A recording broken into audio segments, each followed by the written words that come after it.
Hello friends எல்லாரும் எப்படி இருக்கீங்க? நான் உங்கள் விஜி. இன்றைக்கி உங்களுக்கு நான் சூப்பரான ஒரு லஞ்ச் பாக்ஸ் ரெசிபிங்க. நம்ம எலுமிச்சம்பழம் சாதம்.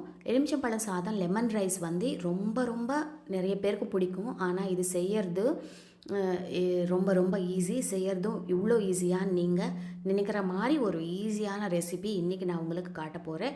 ரொம்ப டேஸ்ட்டாக இருக்கும். நம்ம இந்த ஃபெஸ்டிவல்ஸ் டைமில் அப்புறம் லஞ்ச் பாக்ஸுக்கு கொடுக்கறதுக்கும் செம்மையாக இருக்கும். இப்போ கடாய் சூடு பண்ணி இதில் ஒரு 3 ஸ்பூன் எண்ணெய் விட்டுக்கோங்க. இதில் கடுகு போட்டுக்கோங்க. கடுகு போட்டு நல்லா வெடித்ததுக்கப்புறம் இதில் வேர்க்கடலை போட்டுக்கோங்க. வேர்க்கடலை நல்லா வேகினதுக்கப்புறம் இதில் காஞ்ச மிளகா ஒரு 4லேருந்து 5 காஞ்ச மிளகா, அப்புறம் கடலைப்பருப்பு 1 ஸ்பூன் போட்டுக்கோங்க. உளுத்தம் பருப்பு ஒரு அரை ஸ்பூன் போட்டுக்கோங்க. இந்த போட்ட இதெல்லாம் நல்லா வேகணும். நல்லா கிறிஸ்பியாக கோல்டன் ப்ரௌன் கலருக்கு வரணும். இப்போ இதில் கருவேப்பிலை போட்டுக்கோங்க.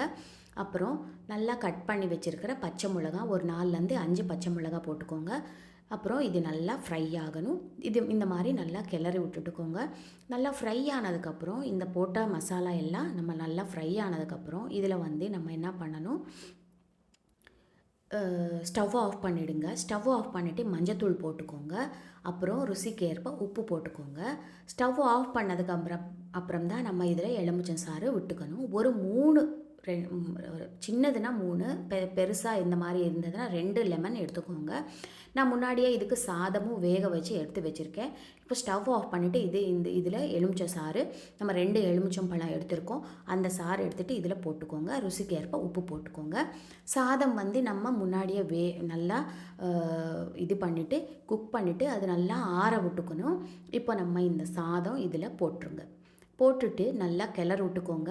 சாதம் ஒரு ஆளாக 2 அழா தண்ணி ஊற்றிட்டு, நம்ம பச்சரிசி தான் நல்லாயிருக்கும் புளியோதரைக்கு எப்போவுமே. பச்சரிசினா ஒரு ஆளாக 2 அழா தண்ணி ஊற்றிட்டு நல்லா வேக வச்சு எடுத்து வச்சுக்கிட்டிங்கன்னா இந்த லெமன் ரைஸ் சூப்பராக இருக்கும். பார்த்திங்களா, அந்த கலரு அந்த இது நல்லா சூப்பராக வந்துருச்சு. இப்போ நம்ம இது என்ஜாய் பண்ண வேண்டியதா. இதுக்கு காம்பினேஷனாக உருளைக்கிழங்கு வறுவல் இல்லைன்னா சேப்பங்கிழங்கு வறுவல் செஞ்சிங்கன்னா சூப்பராக இருக்கும். இது நீங்கள் லஞ்ச் பாக்ஸ் கொடுத்தீங்கன்னா கூட நல்லா டேஸ்டியாக புளிப்பாக நல்லா டேஸ்ட்டாக இருக்கும். கண்டிப்பாக ட்ரை பண்ணி பாருங்கள். அடுத்த வீடியோவில் சந்திக்கிறேன். உங்கள் விஜி.